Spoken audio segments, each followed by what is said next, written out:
Activity 7. Action of saliva on floor. Materials required: flour, dropper, dilute tincture iodine, test tube, stand, watch glass, and a glass of water. Procedure: take the test tube and fill half of it with water. Add a pinch of flour to it. Shake the test tube to ensure proper mixing. After some time, take few drops of the above mixture onto a watch glass with the help of a dropper. Put a drop of diluted iodine tincture on it for testing the presence of starch.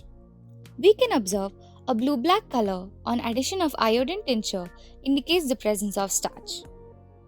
Now, take the above flour solution and divide it into two equal halves by transferring it into another test tube. Add a teaspoonful of saliva into the test tube. After 45 minutes, add dilute iodine tincture to both the test tubes to test the presence of starch.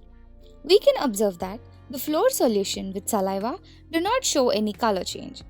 This indicates the absence of starch, whereas the solution without saliva changes its color to blue-black, indicating the presence of starch.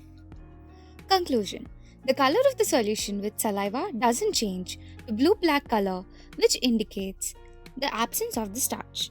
This happened because the salivary amylase enzyme present in the saliva digests starch into maltose.